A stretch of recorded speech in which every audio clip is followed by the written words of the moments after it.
ఎప్పుడొస్తా రేపు సందేలకొస్తా వస్తా ఎల్లొస్తా మళ్ళెప్పుడొస్తావు రేపు సందేలకొస్తా చూస్తా ఎదురు చూస్తా నువ్వు ఎప్పుడు వస్తావని. సరే, హాయ్ అండి, బాయ్ అండి. నేను ఏది చేసినా ఏది మాట్లాడినా సిల్లీగానే తీసుకోండి, సీరియస్గా మాత్రం కాదు. నేను లవరు అదంతా యాక్టింగ్ అండి. ఏంటంటే మీరు అలాంటివి మాట్లాడితే మీరు చూస్తారని నేను అలా మాట్లాడతా.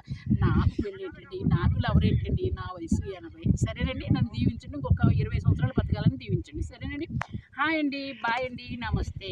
వీడేంటాడండి మా పిచ్చోడు, అమ్మ నువ్వు ఇప్పుడేనే వెళ్ళకో, నాకు రోజుకు ఇంకొక 1 సంవత్సరం నాకు వీడియోని ఇచ్చేసప్పుడు నువ్వు వెళ్ళిపో అంటున్నాడండి. చూసారా వాడు తీసుకొచ్చింది నేను 3 నెలల నాడు తీసుకొచ్చాడు. ఎలా ఉన్నాడండి ఇలాగా,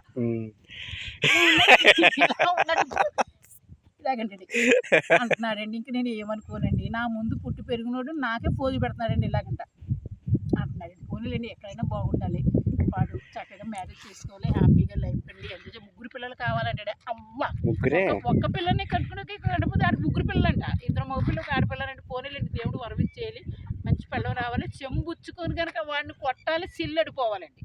ఇప్పుడు నా మాటలు తప్ప వేరే మాటలు లేవా నీకు?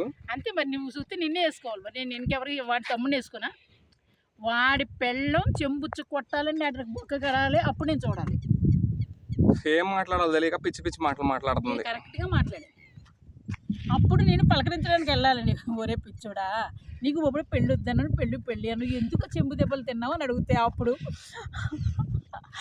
కనుక నేను చెబితే వినలేదు వింటే నాకు ఈ బతుకు రాపోతారు. ఊర్లో వాళ్ళందరూ నెట్టేసారు ఊరు బయటికి.